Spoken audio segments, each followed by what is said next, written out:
सप्तम जूनियर और सब जूनियर पेंकक सिलट चैंपियनशिप प्रतियोगिता खोर्धा को मिली 21 पदक।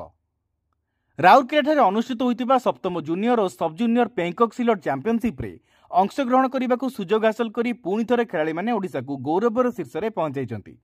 अगस्ट 31 रु सेप्टेम्बर 1 जाए अनुष्ठित होता यह प्रतियोगिता खोर्धा टीम कोच नवकिशोर पाइकराय तत्वावधान में खोर्धार 21 जन प्रतिभावान खेला मनोनीत होते।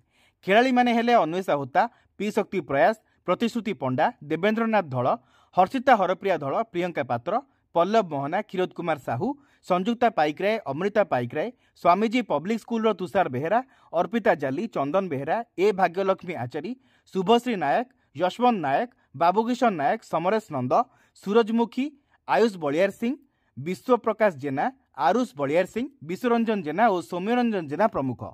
यही खेलाड़ी माने 13टी स्वर्ण, 5टी रौप्य पदक और 4टी कांस्य पदक हासिल करी ओडिशा को क्रीड़ा जगत में परिचय देइचंती। खोर्धा प्रथम रनर्स अप हेबा सह निज खेल संपन्न करिछि।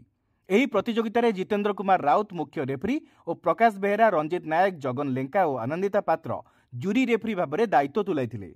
ओडिशार विभिन्न कोण अनुकोणरू शुभेच्छार सुओ छुटुवा बेले खोर्धा जिलार सभापति शारदा प्रसन्न दास, चेयरमैन सचिन महापात्र और संपादक जितेंद्र कुमार राउत, उपसभापति सुब्रजित जेना, नवकिशोर पाइकराय, सह संपादक प्रकाश बेहेरा, एक्जिक्यूटिव सभ्य नरेन पात्र, संतोष धल, बुल्लू चंपती, देवाशीष सुंदर राय, आईन परामर्शदाता श्री विश्वनाथ सोरणकर आदि समस्त प्रतियोगी को विजयी हेबार शुभकामना जणाइछंती। वीडियो रिपोर्ट समीक्षा न्यूज लाइव।